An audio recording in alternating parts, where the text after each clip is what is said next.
You're tuned in to DJNTV Live with your host, Brian S. Red.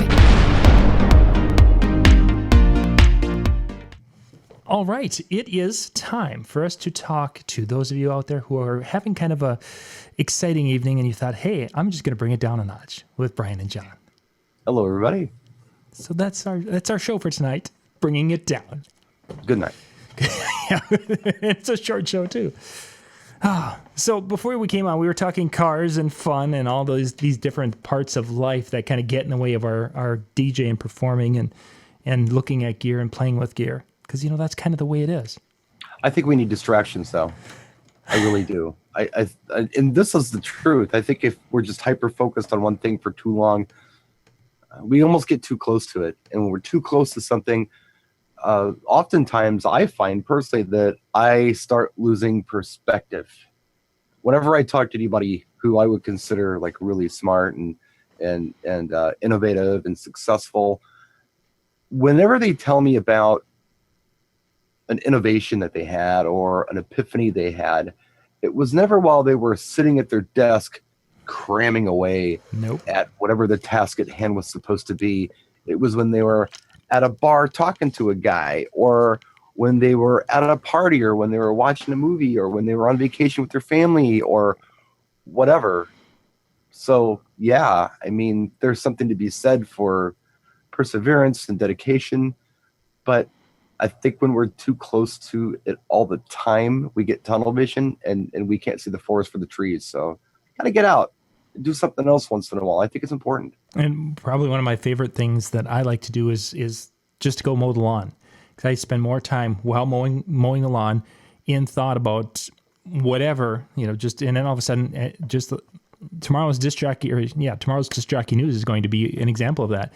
There's a different section that's in there, and that came, the idea for that is like, we could do this. And that came while out mowing the lawn one evening and just kind of vegging behind that lawnmower. Oh, sure. Well, I used to live about 30 miles outside of the city. My family bought a house out there when I was a kid, and I lived out there until I was probably, I don't know, very early 20s. Mm-hmm. And after I lost my ass at 30, I went back there for a while. But I'd forgotten about the commute. And I've been spending a lot of time out, by my mother's house, trying to help her out with some things this summer. And that commute, man, that's think time. Oh, and I haven't had that in a long time. I'm listening to music more, I guess I'm more focused on the music I'm listening to. I'm in thought.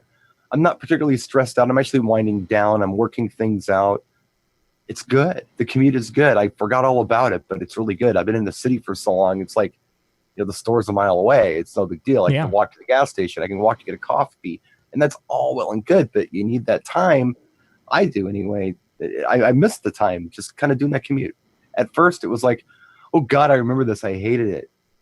And then I think about 2 weeks ago, it was kind of like, no, wait a minute. This is kind of cool. Mm-hmm. If I'm just thinking about getting there, it sucks, but I'm thinking about other things. And it's nice. It's really kind of a me time too, for lack of a better way to describe it, because there's only really one thing you can do, drive.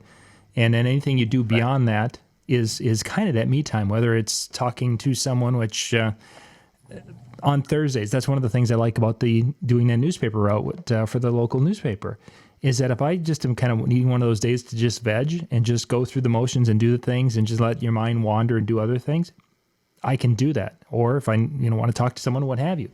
But it's that time where I'm not interrupted by emails, and sometimes interrupted by phone calls, but not too often. It's just that time to let the mind wander and come up with ideas once in a while, sometimes to germinate an idea, sure, and sometimes just to be absolutely stupid so that later in the day I can, because I've got more things going on, it's going to take more mental capacity. Yeah. No, absolutely.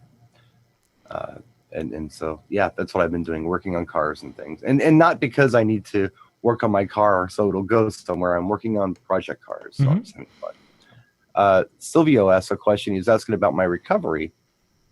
It pops up once in a while. I saw that in the chat room. Yeah, I see that. And The thing with recovery is, I think that's kind of a vague term.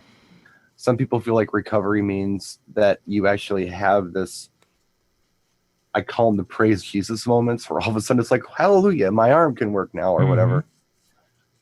I believe that really for me, recovery is more about just kind of adapting to The new reality. the world, whatever. And what we're talking about is the stroke I had, and then this is my arm, and this is what I have, But today, for example, talking about the car thing, I did some stuff under the hood of a car. I did some stuff that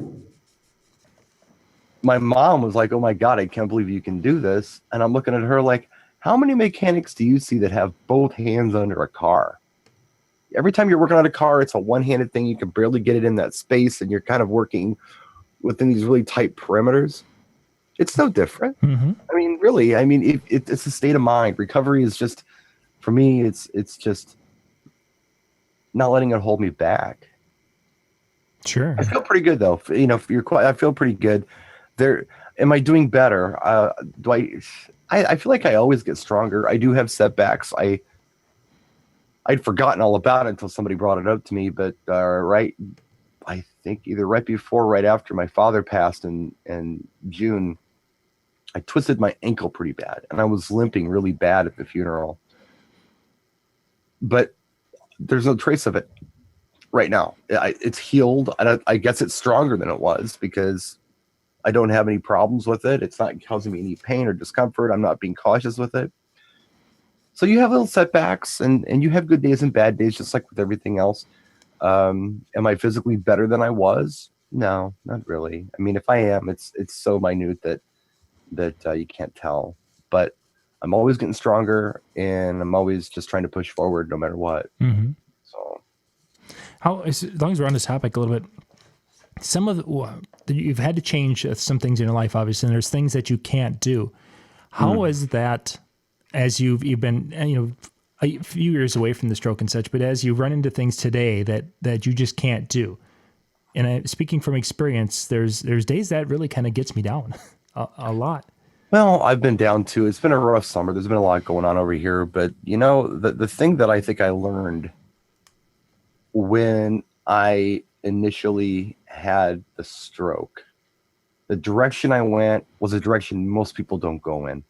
And that was the direction of not worrying too much about what I can't do. What I really needed to think about was what I actually can still do and what I'm capable of. Sure. So it puts a positive spin on it, for one.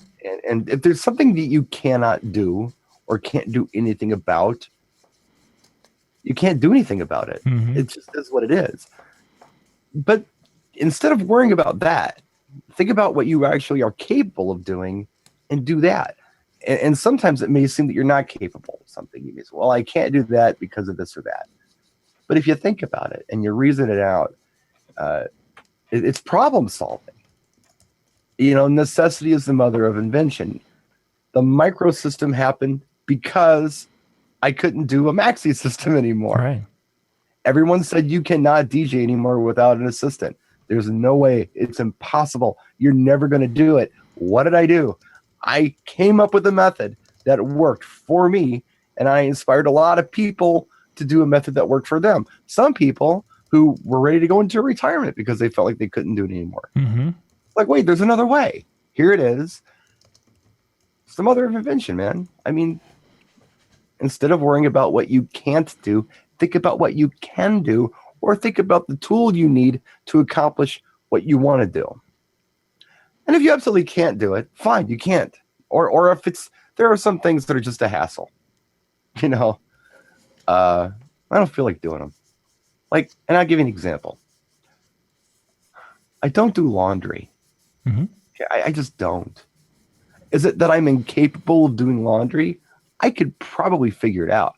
Carrying things up and down the stairs, folding, all that stuff. I can operate a washer or dryer, but collecting the things, carrying them down the stairs, upstairs, folding them, I could do it if I wanted to. I guess if I really, really wanted to, I could figure it out, but I don't really want to. I mean, I don't. I mean, there's some things that it's just like, okay, fine, I can't do that anymore. Mm-hmm. And I'm good with that. I can't write anymore, but I can type. Mm-hmm. I never really cared for writing much anyway. If I go somewhere where I have to fill out a form, I bring Blanca along to do it for me. Now, could I write if I really wanted to? Of course. I can sign my initials. I can print things if I really concentrate. But I was right-handed and lost my right hand. So it's harder with left. But you work it out, just little things. But I don't really want to write. So who cares? So that's kind of going back to what I was talking about. I mean, sometimes it's cool. I mean, just let go of things that you can't. Okay, I can't do that anymore. I guess that's over. Fine, it's up to somebody else. On the other hand, sometimes there's things you want to do, and you can't do them how you used to do them. But with the right tool and the right state of mind and the right motivation, you can figure it out. And that's what I do. That whole concept of letting go, and I think that as a small business person, that's a tough thing. As a male, it might be tougher. I guess that would be a struggle, because I'm not coming from a female perspective, but to be able to let some things go because there's things you can't do that now someone else is going to have to pick up. And that's humbling a little bit. I don't have a really good way to describe it. I know it's definitely a kick to the ego. And maybe when you step back and let it happen, or let others help and others to do some things, it's actually a positive thing all the way around.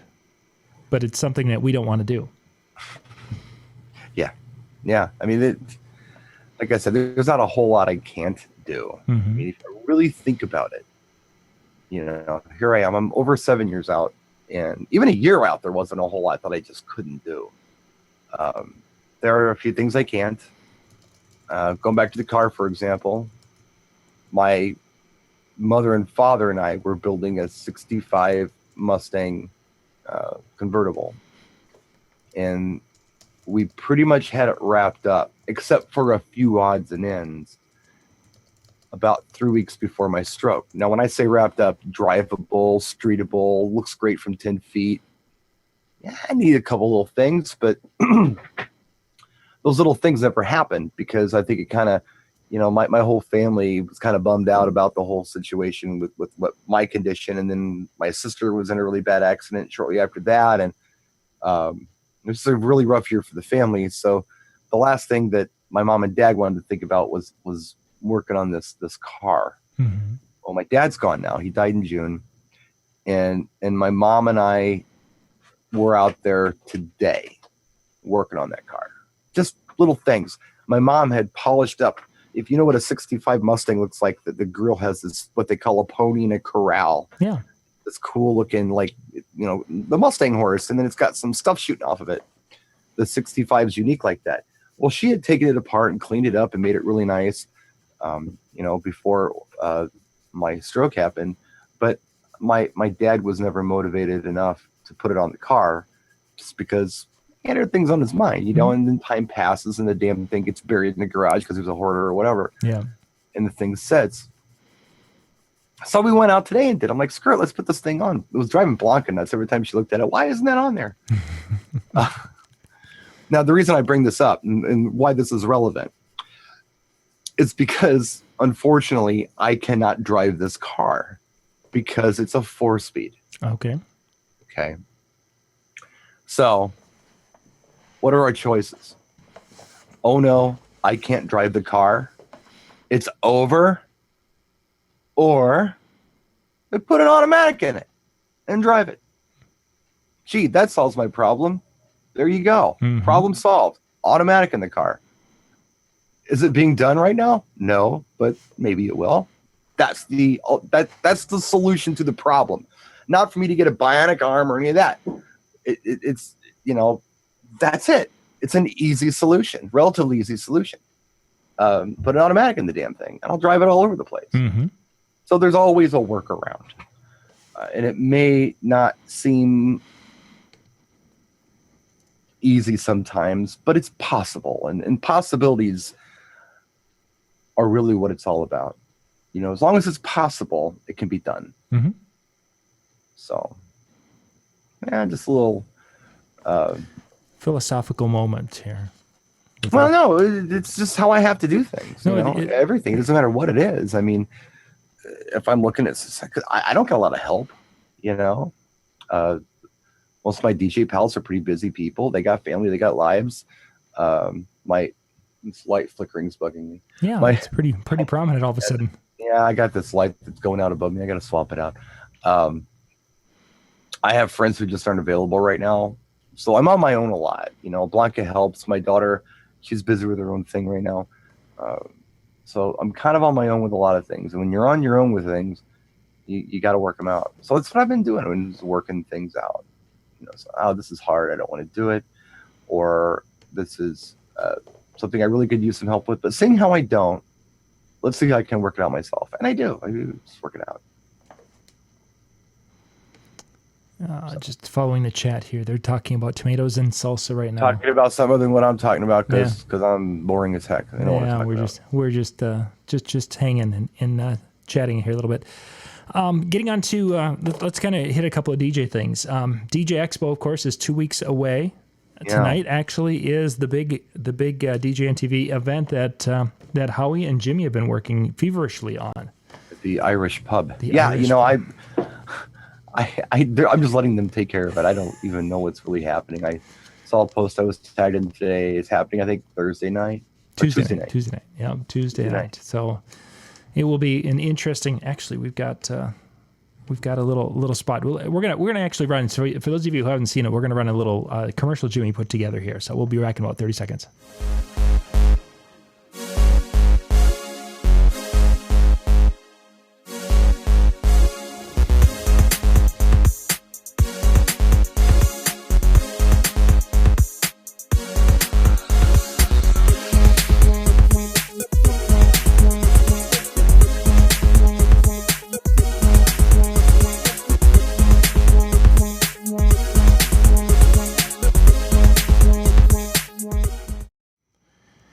So that'll be happening Tuesday night over at the Irish Pub, which is kind of down the street from where it used to be, either left or right, depending upon if we were at the Chopper at the at the old. They moved it. It's not in the same place. Well, our event will be, but it's in the back of the Irish Pub, and then Harrah's is in the bay. So we're not. It's not oceanfront. It's bay down on the other side of the, I don't know, whatever the technical term, peninsula, isthmus, whatever, but it's on the bay, the inland side of that. So that's where everyone will be. And I'm not exactly sure transportation. I know that last year, Peter Hubcap Dude, who's in the chat room, Peter has a jitney, and he was using that to shuttle people back and forth. And I'm not sure if Peter's going to be doing that again this year for part of the night, or what the deal is with that. But we'll have more information as we get closer. If you don't know what a jitney is, it's a short bus. It is, and I didn't have to do anything special to get on. They let me on the first time. It was pretty special. Yeah. The other short bus I was on, I had to do this test, and then that was just a scary thing. Stupid bug. Okay, sorry, there's a bug on my keyboard. Sylvia was also asking about VDJ and BPM editor. I haven't dove really into it that hard. I've taken a light summer, and I'm trying to switch that around, but I haven't been really working a lot with that stuff lately. I've been focusing on other things. So I don't have a lot of information for you on that, unfortunately. Virtual DJ, using that quite a bit. And one of the biggest, when you're talking between Virtual DJ and Serato, this is when you're talking BPM specifically, and then adding into that the key, that's probably the biggest gripe with people who like Serato and don't like Virtual DJ, is because Virtual DJ's beat identification and the key identification isn't as accurate as Serato is. Mixed in key is also very accurate in finding that. There's like 70 or 80%, maybe even up to 90% accuracy with those two, whereas Virtual DJ can be down in the 20 and 30% accuracy rate when it comes to identifying. Wow. So there's a huge difference in that, and that's one of the problems, issues, what have you. Because you probably have experienced it yourself, where you have a song and you put it up and it's not, it just isn't what it's saying, the beat per minute and things are. It's better than nothing, but not as good as the other. So if you're really wanting to be more accurate with that, there's other, probably looking at mixed in key to get that information. information to that. Any rumors of anything that will be debuted at DJ Expo? There's a couple of things that will be there. Nothing that's super exciting. I'm hearing NAMM's where we're going to see some new things. I'll just put it out there. There's already we're already getting some of the manufacturers who are lining up some big gear to come out for NAMM 2019. The Expo won't be.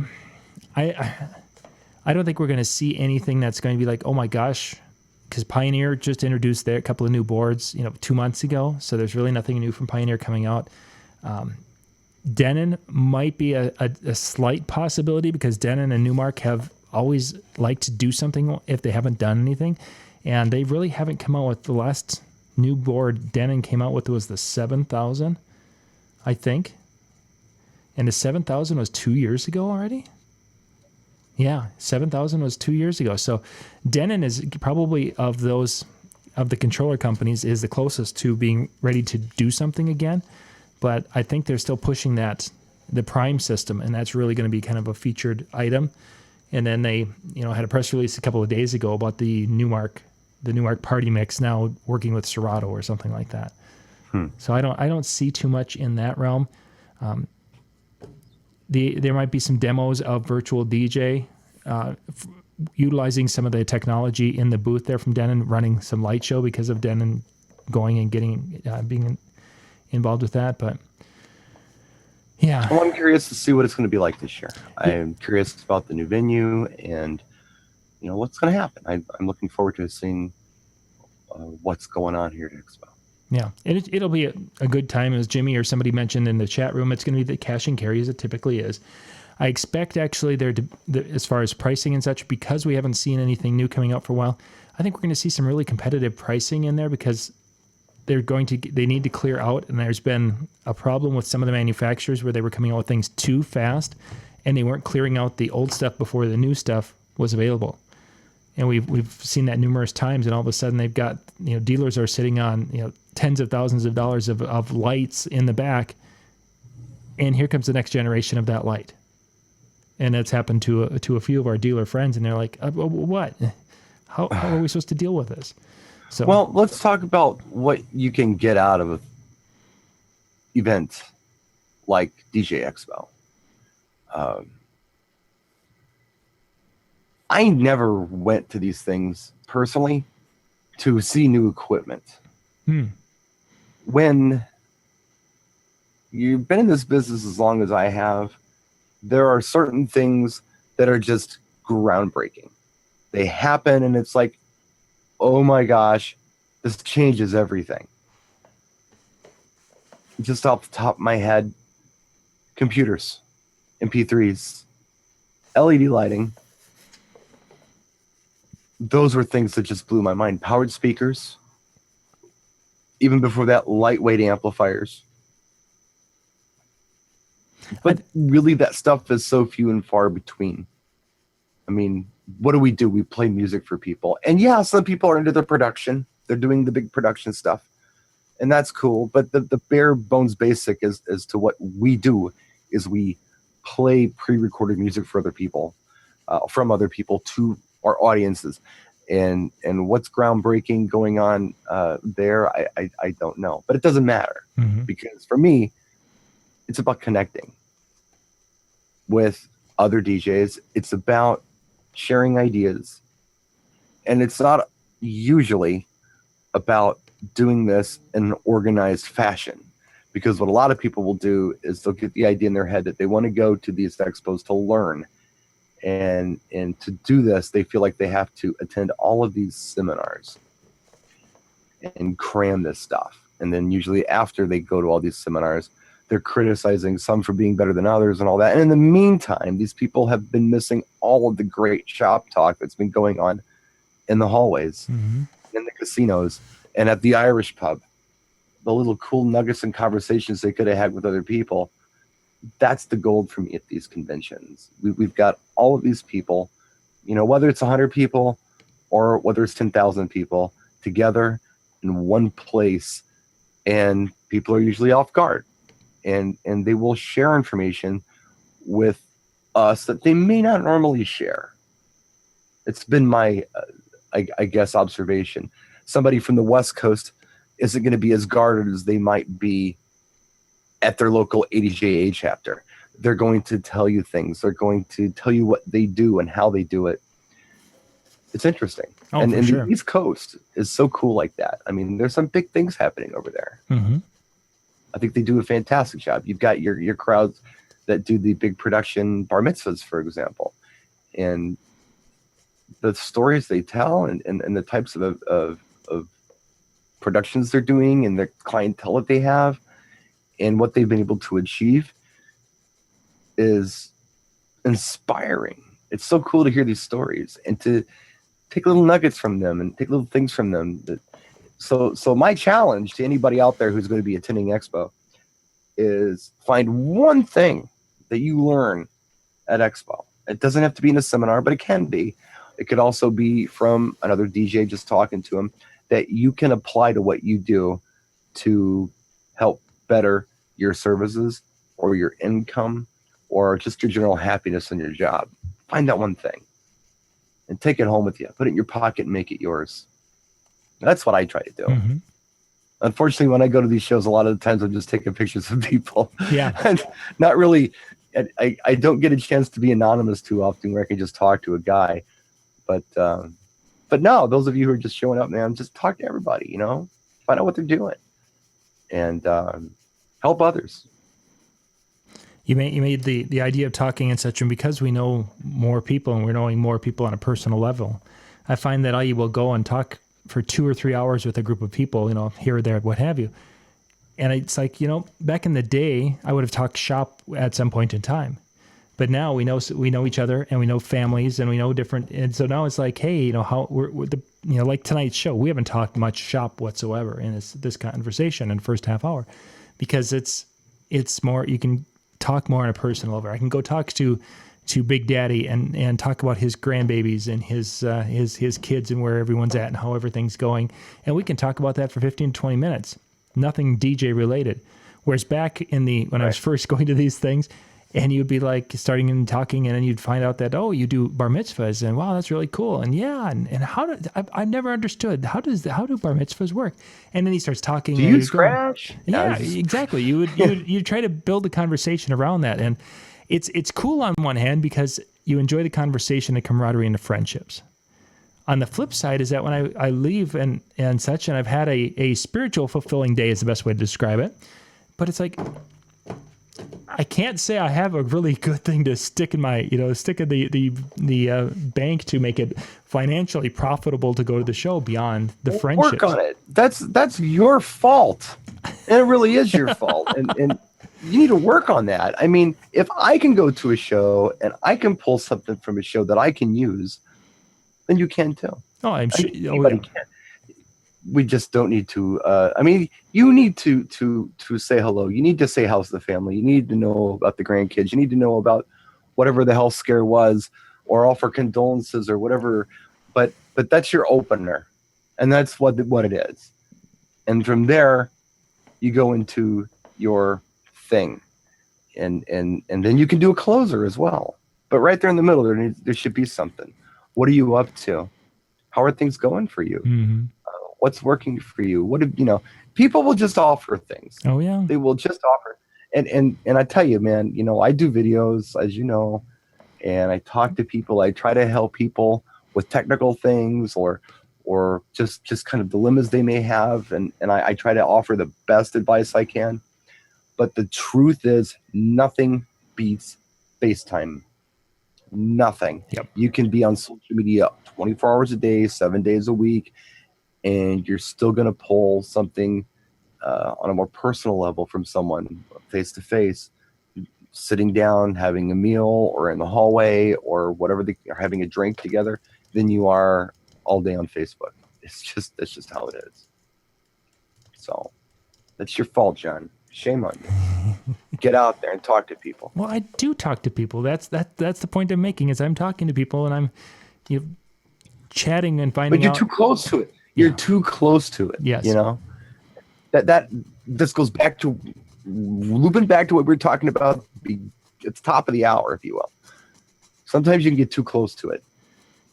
and if you're too close to it, you lose it. You lose the focus. So how's the family and all that? That's a nice opener. But then step back for a minute and remember while you're there. I love talking to people that I don't know. Mm-hmm. I say hello to the people that I know, but nothing turns me on more than just getting to know a brand new person. Oh, sure. This is new. If I go to these shows and I spend all of my time with people that I already know well, that's fine. That's cool, but that's kind of a vacation. To reach out to others, to new people, I think is really key sometimes with this. Mario's Tamale Party is a perfect example. Yeah, you see a lot of people you know there, but there's somebody there you don't know. You talk to that guy, or you talk to that girl, and they're going to tell you things. They're going to tell you stuff, and they're going to ask you things, different things than Howie or I am going to ask you, because we know each other. Mm-hmm. Of course, we're going to talk about personal things because we're friends, but it's cool to talk to those people that you don't know. Yeah. So reach out, man. I don't know. Some fortune cookie philosophy for you there. Fortune cookie philosophy. Needed a T-shirt with that on there. You're too close to it.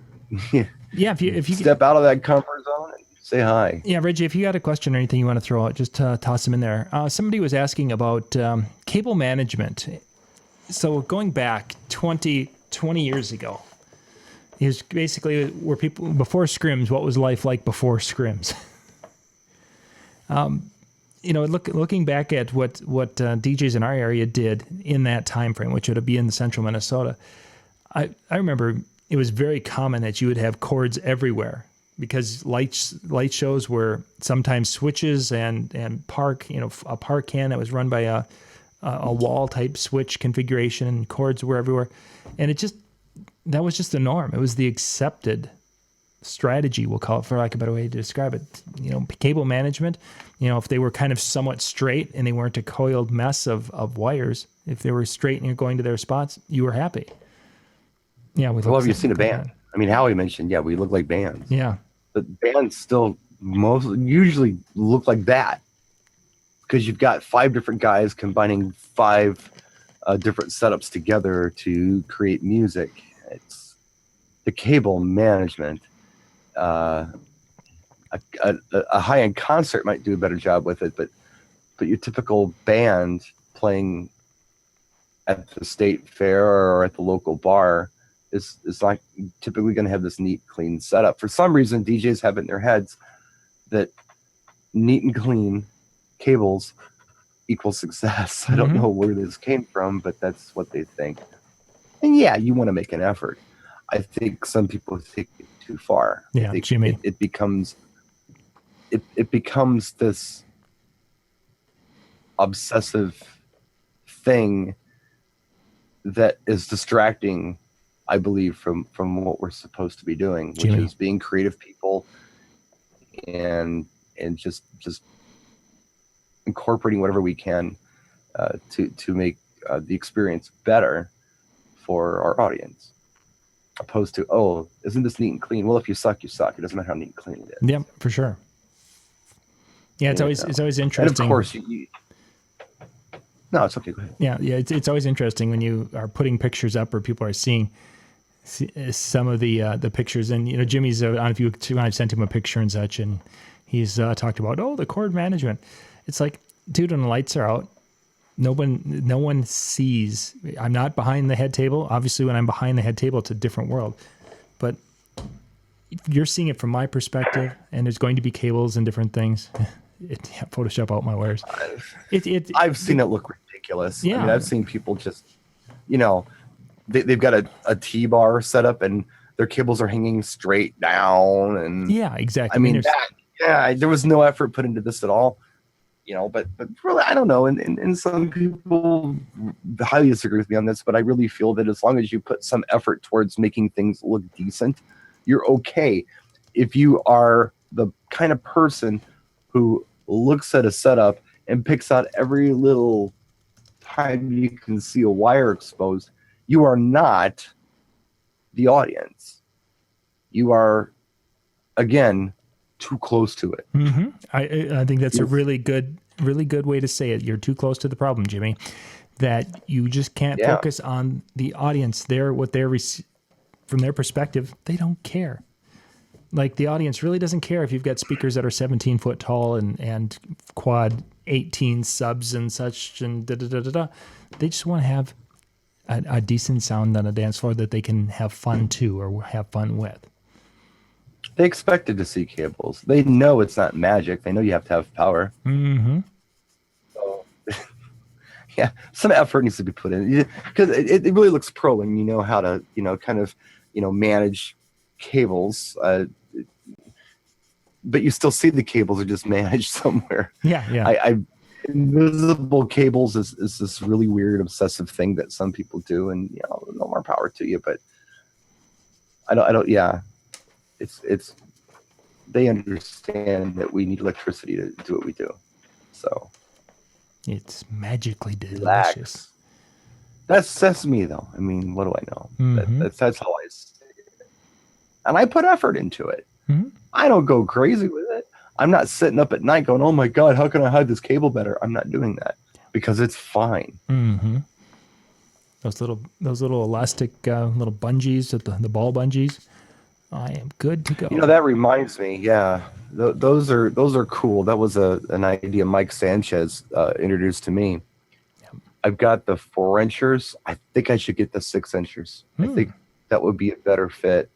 Just simply because the 4-inchers for me one-handed are really tight. I think I'm going to invest in some 6-inch bungee balls.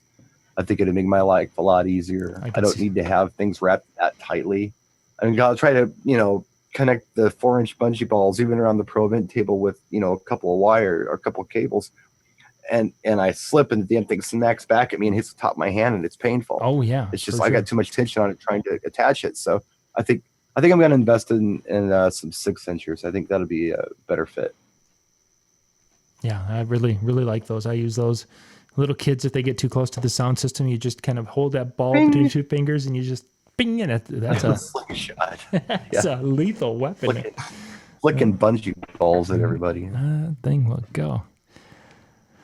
Let's see. I'm getting somebody again mentioned on about gear coming out. This has probably been the quietest DJ Expo gear-wise. I mean, we're 2 weeks out, and typically they're starting to leak information, and I just have not seen anything coming out this year. And I wonder if part of that is because of some manufacturers questioning how the direction of trade shows and the turnout, and is this a good spot to do it? Yada yada yada. I mean, you hear so many things on the backside from the manufacturers in the industry that there's a lot of they just grumble about trade shows in general because DJs aren't showing up. They always have, and they always have. Yeah, but there's just so much grumbling that always is going on, and you wonder when the grumbling is that okay, now this year, just because they always grumble, that they've all decided, or many of them decided, that this isn't the great time to release something and they want to release something later. Or is it something that the containers didn't make it across and they're just going to release it later? Little Tommy gets. I don't know, but you know what? If you think about it, I mean, what is it that we're all waiting for? We kind of touched on that last week about what's going on with the market for DJs.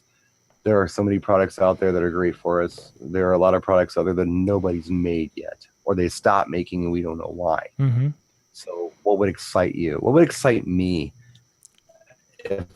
Let's go there. What would you like to see at DJ Expo? What do you wish that somebody was showing at DJ Expo? What would be the ideal piece of equipment where you would look at it and go, oh, finally, here it is. I'm going to invest the money in this. And damn well, whatever it is, you're not going to see it again. You're not going to see it until fall anyway. It's going to be a prototype. Yeah. The idea of that Stealth Pro system that Alta was supposed to be coming out with, because they had the Stealth, I think that was their wireless system that had a transmitter, and the Pro was supposed to be able to go up to 300 feet broadcast. Oh, wow. And it was supposed to be able to handle multiple, one transmitter would go to multiple receivers, and you could have 8 speakers like around a baseball field, and it would all be in sync. A really good wireless audio system like that. Sennheiser has a nice system that can do quite a bit. It's just that in order to get the packs and get the transmitter and then to get the antennas so that you can have that coverage of the area, you've got a lot of money stuck into it. You've got, and at that point, you might as well run cables. To a point, then There's you know a lot for of sure. setup involved in this. Yeah, and it gets to be that's like, I don't want to spend $5,000 on something I use twice a year. It's just I was talking to somebody about my dilemma with the Airstream DMX bridge. I really like it, but I got this issue because I'm still running a lot of cabling with it because my moving heads are not Wi-Fi equipped. Sure. And somebody said, hey, well, why not just add Wi-Fi transceivers to your moving heads? And I'm thinking to myself, it's more wires than it would be just to run the cables, because I got to run an AC wire, I got to run the dongle, and I got to run a short DMX cable from the dongle to the fixture itself. Yep. So I'm running more equipment, not less, if I get dongles. And it's a very short run, so I might as well just run the cables. So I don't know. Sometimes I think that it's cool that we work within the perimeters of the box when we're trying to solve problems. Okay, well, we need to be able to, transfer a signal wirelessly to this light, so we'll use this, and this. And when you do that, unfortunately, what happens is, like I said, sometimes it's more setup than it's worth, Sometimes it's not. If you're doing long runs, it's not, but short runs, it's more setup than it's worth. Outside of the box would be an interesting place to look for this. Because what you really want to figure out, instead of how do I transmit this signal wirelessly from here to here, is what do DJs want when it comes to lighting, and what would make their life easier? That would be an outside of the box thought, opposed to just trying to work within the perimeters of the box as to what the wireless protocol is. Maybe something completely different would be the answer. Yeah. Maybe this isn't going to work. Howie said it in the room. The thing that he'd like to see at Expo is something that is not science fiction, or it shouldn't be anyway. Yeah. Which is a controller with good mic inputs, like 2 of them. Yeah, that would be an amazing thing to see at Expo, and it's stupid because the tech is there. Yes, but no one's made it, and if they have and I've missed it, forgive me. Tell me who they are. You can write me a nasty letter or whatever you want to do, but I haven't seen it. And that's across the board, and not for a long time. I mean, I saw it pre-built-in sound card era.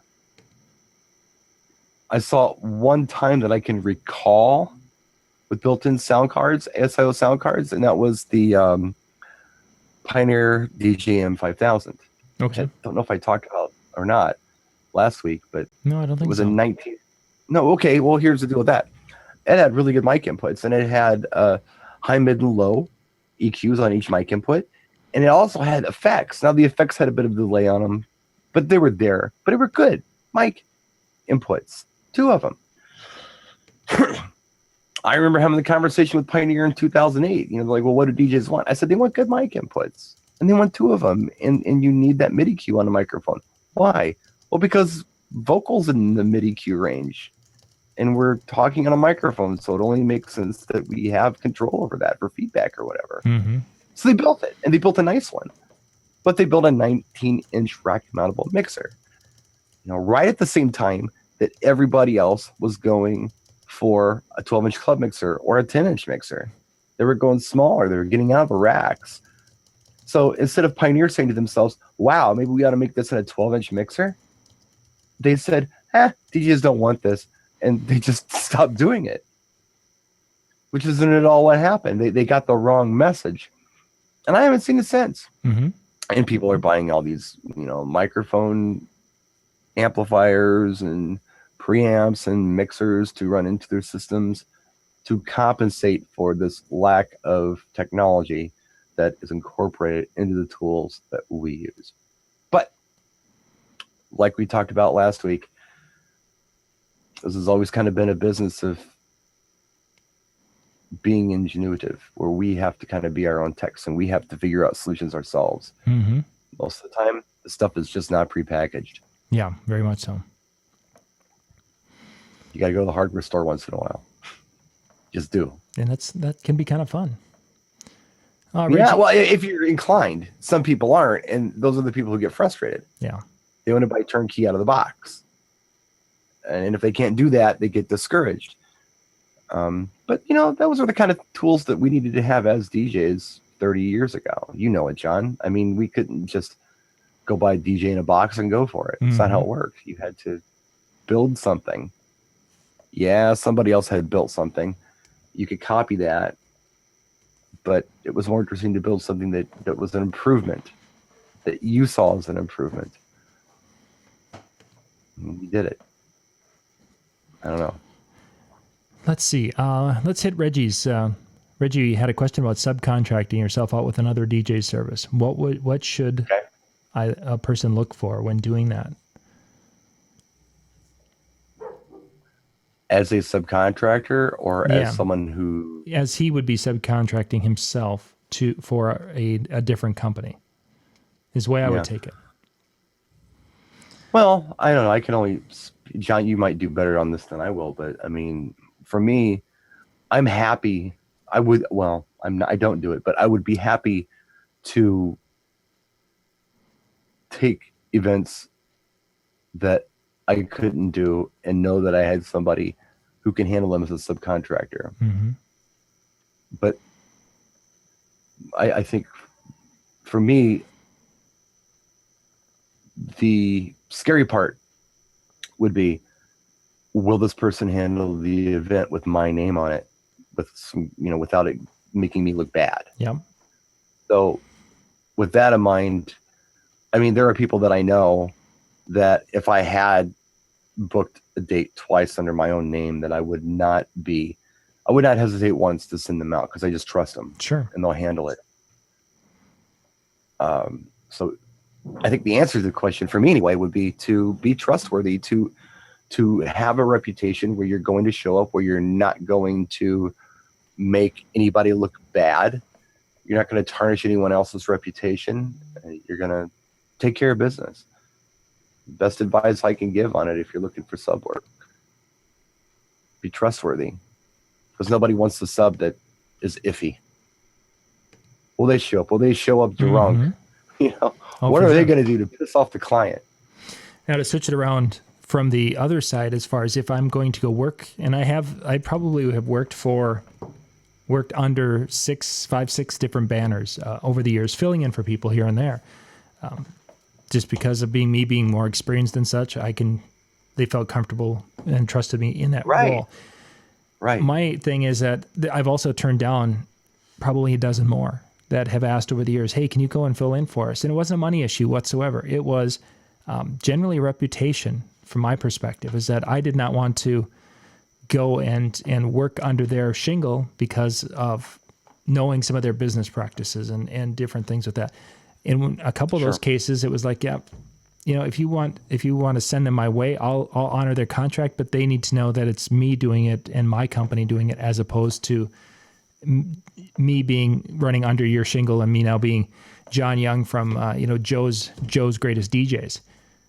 And there are times where I've done it under, and I've been, hey, this is John from Joe's Greatest DJs, and I'll be playing for you tonight, and doing things kind of the way they are. Because of experience, I can go through and say, basically, okay, so what are some of the common announcements and things you make sure you do as your company that's kind of your thing? And they're like, oh, we like to make sure we do this, and we set this up, and we do the garter, we always do it this way. I mean, that's how a lot of DJs 10 years ago, between 10 and 15 years ago, did it, is they had their methodology. They were going to, with the garter, they were always going to do it this way. With the dollar dance, they were going to announce it this way. So it was pretty easy for me, as someone who's done a lot of different things, to go and say, oh yeah, I can go be this company's DJ for tonight, and I'll be pretty close to their best DJ just because of experience and things. But it's that kind of that relationship and trusting their presence and their reputation, because you just don't want to go and get involved with somebody. And you hear horror stories from DJs who've gone, I've worked for this person and I did 3 gigs for them, and then they haven't paid me. They're going to pay me next month or 2 months down the road, and that kind of stuff. Just it can ruin friendships, for one thing, if you're working for a friend, and if you're working for someone who's a little sketchy or perceived poorly by the venue. and you're all of a sudden they see you there, and then the next time, you know, in a month I'm booked there myself, and they see and they're like, oh, this is the guy that was here with you know, Fred's company, and Fred's company is crap, so this must be a crappy Fred, and they won't give you the time of day to a point. So there's a little bit of upside. It's going to give you a few dollars in your pocket if you're working for somebody, and it gets you out and gives you some experience. But in some ways, there's a lot of downside. That's probably the best way to say it. I've been lucky here. I mean, I took the light summer for personal reasons, and things have changed, and now I could use the money. Yeah. So I put the word out last week that I needed to fill some dates. Mm-hmm. And my local guys filled some dates. Nice. It's pretty simple. I mean, nice. and that's what's so cool. I mean, once you have that reputation where you can handle some things, they happen. And most of it wasn't a sub. Most of it was just, hey, call this person. They need you. Mm-hmm. It was just a referral. And, you know, referrals meaningful too. If in business you can have someone that you feel comfortable referring someone else to, that's golden. Oh my gosh. It's priceless. Mm-hmm. Because it makes you look like the go-to person, you know? So, well, I called him. He couldn't do it, but he gave me this wonderful person to work with. Exactly. I work with them instead. Some people are always looking for the money, and that's fine if that's what you do. But Mm-hmm. I'm just telling you, a solid referral is oh man, it's everything. If I've got, you know, if I have a client who calls me and says, you know, we're doing a quinceañera, you know, and whether it's a matter of availability or a matter of capability, I know that I can refer Art Vera. Oh, for sure. With no hesitation. Look, I can't do this for you for whatever reason, but you need to call Art Vera. He's the best guy. He's going to take care of you. He does, you know, the best work around here. He's your guy. And not only are they already just asking Art what the date is and where to send the check when they call, because I already sold it basically. You know, that's worth a lot. So now Art has a gig. Now next time Art gets a call where somebody wants, you know, English speaking stuff, you know, he knows, oh, you know what, you need to just call B. He'll Mm-hmm. take care of you. Yeah. One hand washes the other. It's really nice to have people that you know, who you know you can refer work to and not look like a schmuck. So, yeah, we all do this. It's different, but just a thought. Good. Let's see. And Jimmy is busy constructing tonight. He's getting his gear all ready for 2 weeks from tonight. Yeah, it's the last day of the month, man. And let me tell you something. It's been a rough couple months. I'm really looking forward to August just being a great month. Mm-hmm. New stuff happening, new ideas. Put some of this stuff I've been dealing with kind of behind me, and enjoy the last month of summer that I've got. Yeah.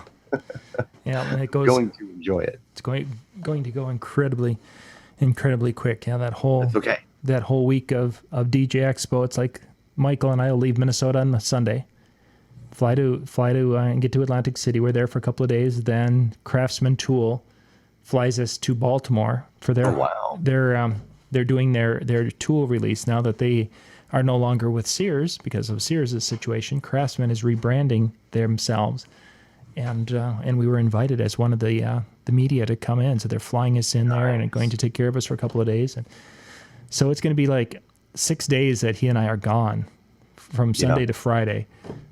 And then you get back and then it's like almost time to get ready. The kids ready for school again. It's like, oh. I got a lot of back-to-back work too, but that doesn't mean that I can't enjoy a little bit. Yeah. I got part of a week that's kind of shot by Expo, but it's still going to be good stuff. There's a beach there. I don't have to wear a coat. That's all good news. And it's a good chance to catch up with some friends and such. That's for sure. They're selling at Lowe's. Yeah, that's going to be a big conversation now that they were going to have, because they're wanting to get into different hardware stores. But that'll be a video for another time. We'll talk about that. So, well, gang, we're going to wrap things up here. We are just about to the top of the hour. We thank you guys for being with us and hanging out tonight. We'll be, let's see, next week. Hopefully by that time, we're going to have some information to talk about, specifically about some of the gear related, and we'll talk a little bit about that next week. And somebody had asked, they wanted us to dig into some music things. So I think we're going to try to make part of the show next week talking about some musical things here. That's easy. Yeah, that one will be an easy one, because the whole 90s thing, you keep hearing people talking about 90s are hot, 90s are hot, 90s are hot, and we know how much Brian loved those late 90s and the early 2000s, those grunge bands. So we're going to focus on them next week. I don't think those are the ones that are hot, are they? I don't know. You know, it's funny you mentioned that. I mean, I was thinking of a song that I really like, and I'd kind of forgotten about it, and I don't even know why I thought of it. But there's an H&H mix of Filters Take a Picture that is so good, and I had to play it. I had to play it recently. It was just so good, and they're a rock band, but they did have that mix that I thought was real solid and a really nice song. So I don't hate it all. Most of it I do. An H&H mix. I'll have to look for that once we get off here with the show, so that way I can actually play it. Listen to it. So thank you guys for being with us. We will catch you tomorrow night. Dave and Jeremy are going to be going live tomorrow evening. They're going to they were at the lake for a week, and they'll be back tomorrow night and doing their show. And then Thursday, Casey and Brian are back talking about online reviews, and when you get a poor review, what can you do about it? So that's our schedule for the weekend. We will catch you next time. Good night, everyone.